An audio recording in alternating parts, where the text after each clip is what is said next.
السلام علیکم ورحمۃ اللہ۔ سوال یہ ہے کہ کیا عورت بچے کی پیدائش کے بعد 40 دنوں کے بعد ہی پاک ہوگی؟ کیا عورت 40 دنوں سے پہلے پاک نہیں ہوگی؟ اور اسی طرح کیا حیض میں عورت 7 دنوں کے بعد ہی پاک ہوگی؟ اس کے بارے میں کیا حکم ہے؟ ان مسائل کو بیان کرنے کا مقصد یہ ہے کیونکہ حیض اور نفاس کے مسائل میں کافی خواتین ایسی ہیں جو بہت زیادہ غلط فہمیوں کا شکار ہیں۔ انشاءاللہ عز و جل آج میں ان تمام غلط فہمیوں کو دور کرنے کی کوشش کروں گا۔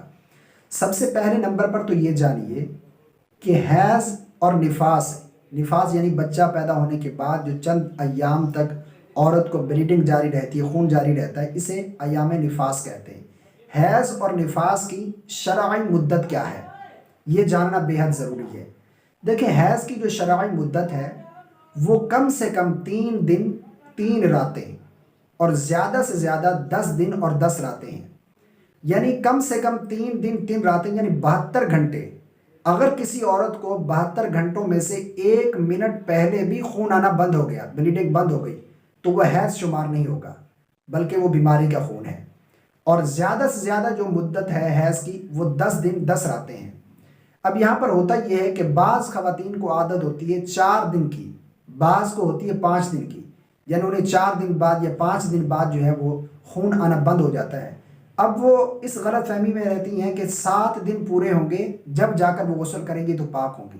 یہ ایک بہت بڑی غلط فہمی ہے جس کی وجہ سے وہ نمازیں اپنی چھوڑ بیٹھتی ہیں۔ اگر عورت کو 4 دن بعد بلیڈنگ بند ہو گئی یا 5 دن بعد بند ہو گئی یا 6 دن بعد بند ہو گئی، اب وہ 1 یا 2 یا 3 دن تک انتظار نہیں کرے گی۔ یعنی وہ یہ مت سمجھے کہ 7 دن گزریں گے جب جا کر وہ غسل کر کے پاک ہوگی۔ جیسے ہی بلیڈنگ بند ہوئی اور خون آنا بند ہو گیا تو اب وہ عورت غسل کر کے نماز روزہ کر سکتی، اس پر نماز بھی فرض ہے اور روزہ بھی فرض ہے، ٹھیک ہے۔ اور ایسی عورت کے ساتھ پھر شوہر کا جسمانی تعلقات قائم کرنا بھی جائز ہوگا۔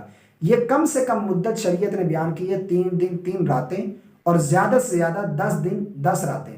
اگر کسی عورت کو 10 دنوں تک جو ہے وہ بلیڈنگ جاری رہی تو وہ 10 دن ہی حیض کہلائے گا۔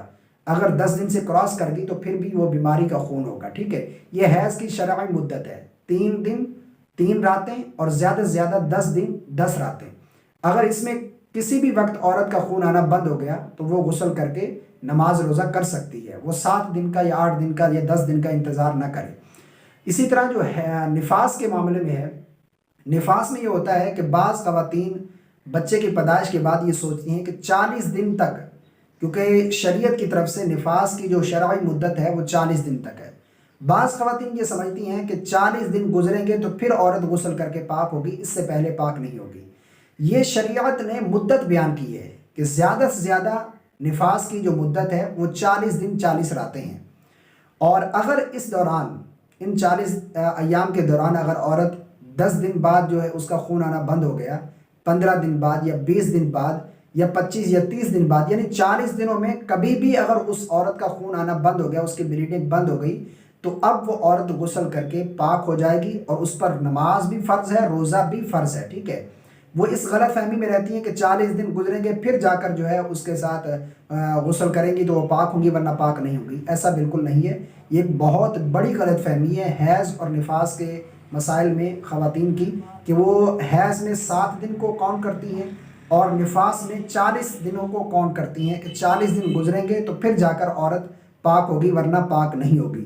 جیسے ہی بچے کی پیدائش کے بعد اگر 10 دن بعد 15 دن بعد جب 40 دنوں میں خون آنا بند ہو جائے گا تو عورت پاک ہو جائے گی، غسل کر سکتی ہے، اور ایسی عورت پر نماز روزہ فرض ہے، اور ایسی عورت کے ساتھ پھر شوہر کا جسمانی تعلقات قائم کرنا یعنی ہم بستری کرنا بھی جائز ہے، کوئی حرج نہیں، کوئی حرام نہیں ہے۔ امید کرتا ہوں یہ دونوں مسائل آپ کے بالکل کلیئر ہو گئے ہوں گے۔ دعا ہے کہ اللہ رب العالمین ہم سب کو شرعی مسائل جاننے کی توفیق عطا فرمائے، آمین۔